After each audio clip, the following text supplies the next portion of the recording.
I'll tell you what, you picked, I gotta tell you, I am, like, really surprised you picked this.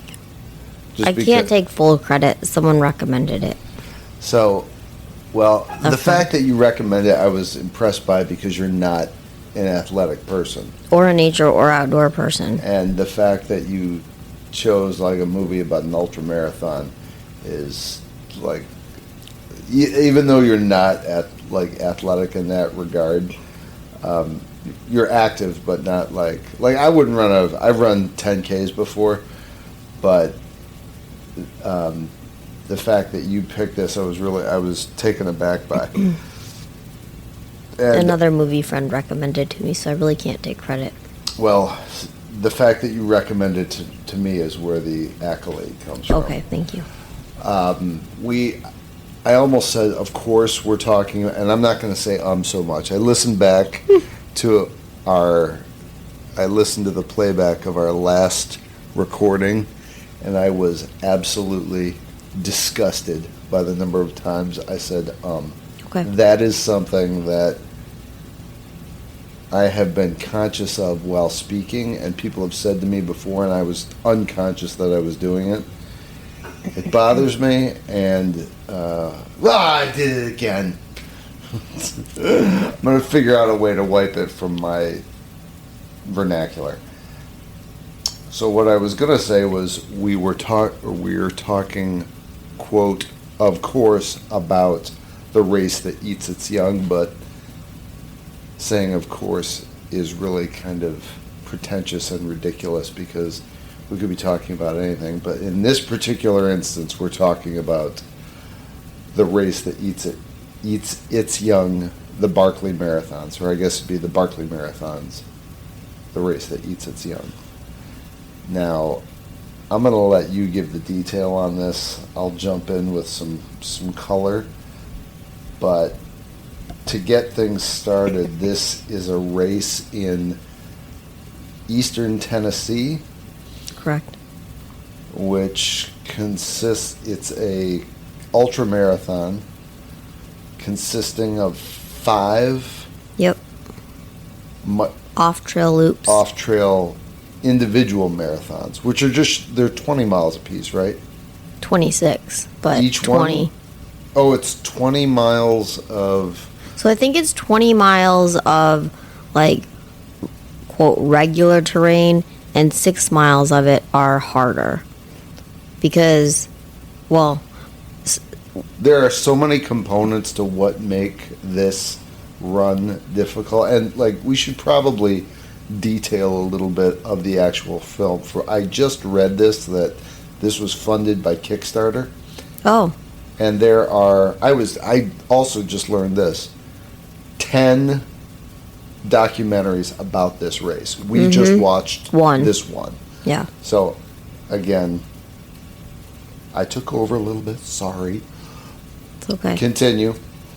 I was just going to say that I think it's 5 20-mile races, but that they're really 26 miles. And I think that they might say that because the miles, they're not all easy. Some are more difficult than others. It's essentially the same route, though. I think so, yeah. It took me a while to figure that out. But also in the documentary, they said that it was a 100-mile race total, but actually it's 130 miles. So that leads me to believe that just like the individual races that they talked about, the total number of miles is more because it's rougher. But I'm not sure. I'm not a runner. I don't know. Well, part of your confusion, I think, comes from the staggered components that make this race difficult. In that, each race is essentially the same loop. However, the runners have a total of 60 hours to complete it, which means after they run a marathon, they don't sleep. They can change their socks, get some calories in them, maybe sleep for 5, 10, 15 minutes, and then run another marathon. Yep. and they have to do this back to back to back. And 5 times. 5 times. And sometimes it's in the middle of the day, and sometimes it's at night. Well, you have back to 60 back, I hours. guess that, so yeah. some of it's going to be during the day, some of it's at night. And since it's a loop, the first loop is run clockwise, and then the second loop is done in reverse, counterclockwise. The third, clockwise. The fourth, counterclockwise. And when we say this is on terrain, it is in eastern Tennessee, which is the Appalachian Mountains. Very hilly, very hilly. It's not Rocky Mountain, vertical. I did it there. There was the first not vertical drop-offs, but 40-degree, 30-degree inclines, rugged terrain, thorns, prickers.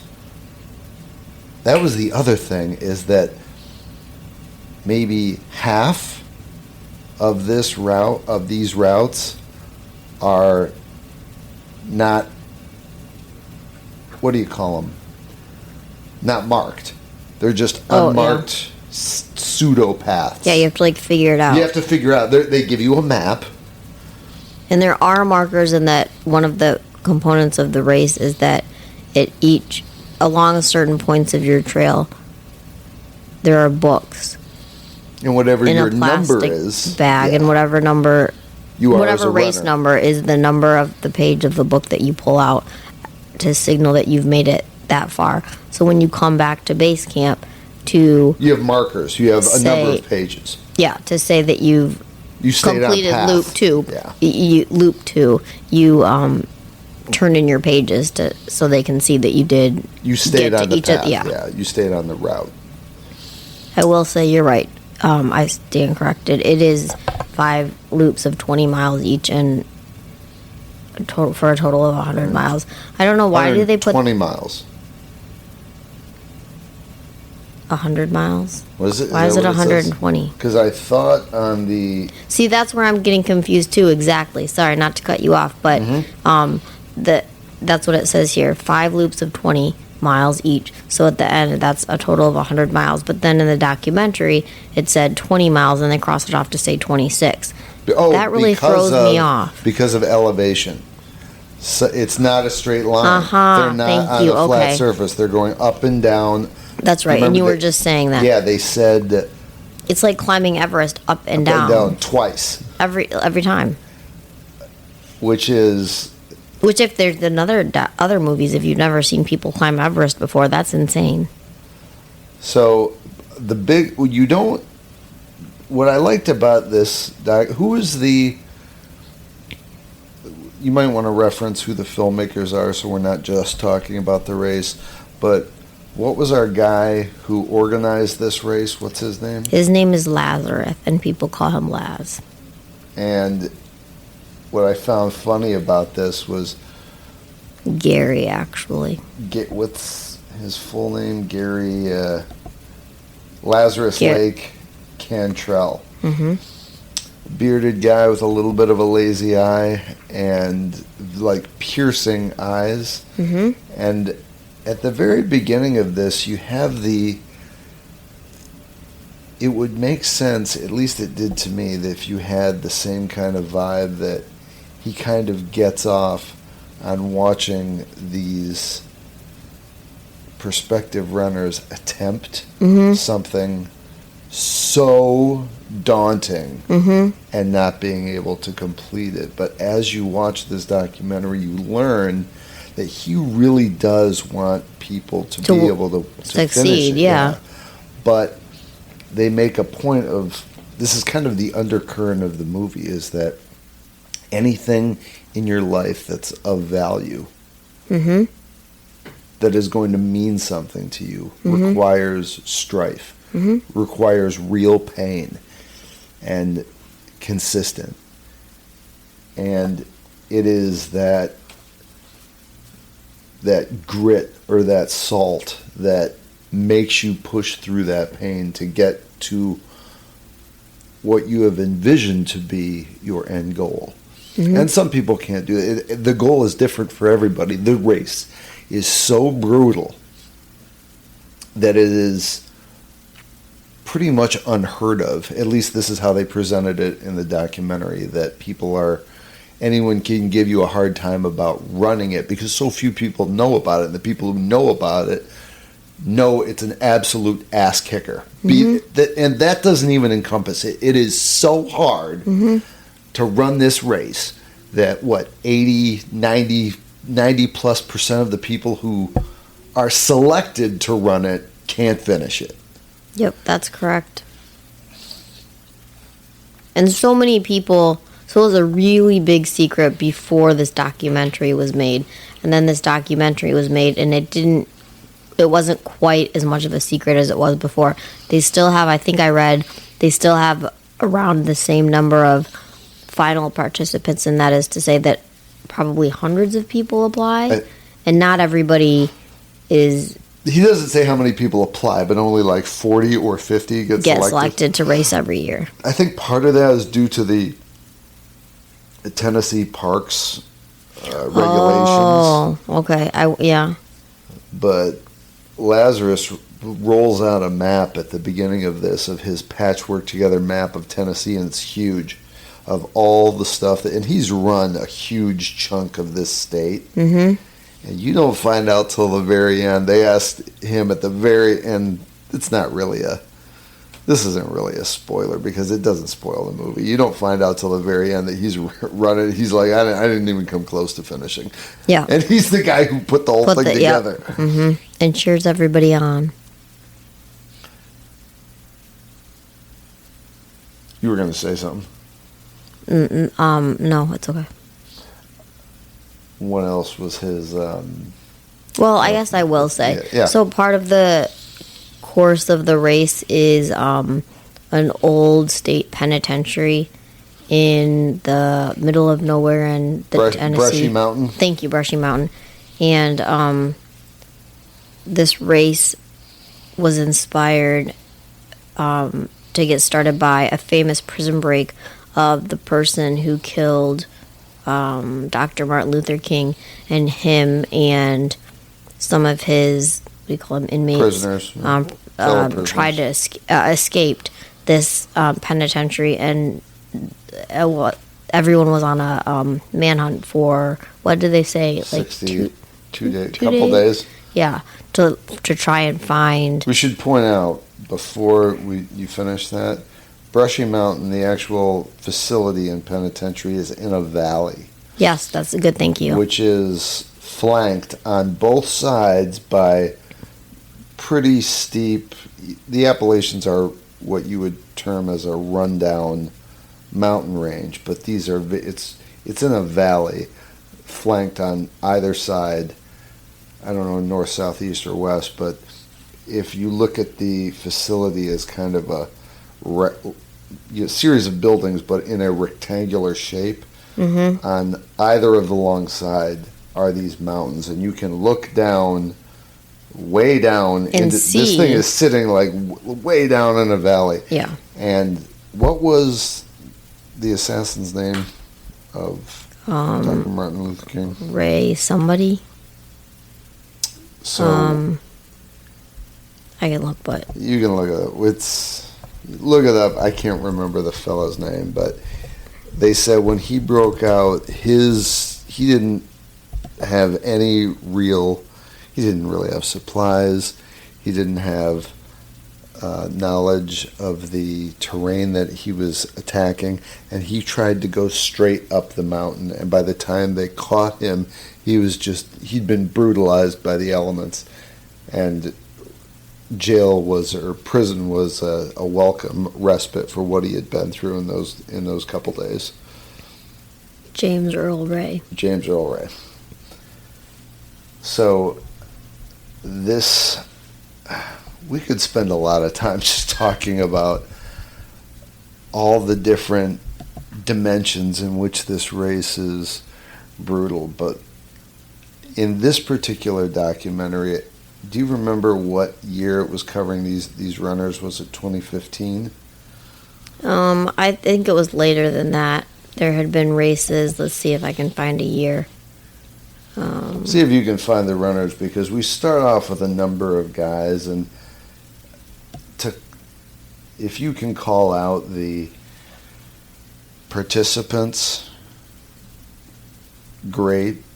But I think one of his Cantrell's, he picks one runner of everybody who applies. He picks one runner who he and his team have determined that person has absolutely no business running this race. Yeah, what do they call that? The human sacrifice? Yeah. And I think on some level, he might be hoping that this person is just a total upset and a surprise. But they hit the nail on the head. This one, the guy they picked, I want to call him Brett, but that's not right. Brett was one of the ones who finished. He made it like 8-10 miles or something on the first loop, and then threw in the towel. He's like, it's kicked the shit out of him. And he also he had to hitch back. And he was also someone big in the Navy or the Army or something, and he said this is harder than anything he's ever done, and he's done a lot of really hard things. Was that the same guy who was the Navy SEAL?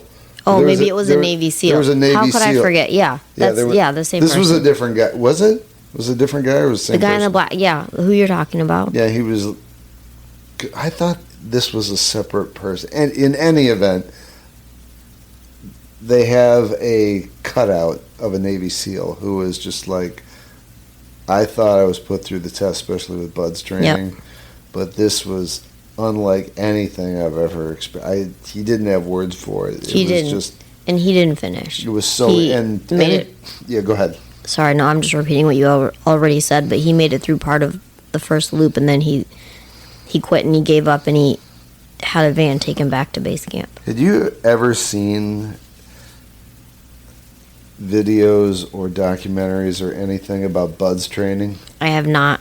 I don't know what you're talking about. But Bud's training is the training for the Navy SEAL program.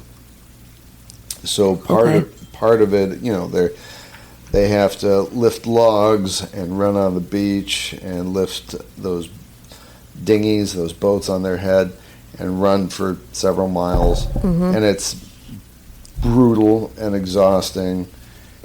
And there is I think the whole thing with technical stuff that they do later, the whole thing goes like 3 months.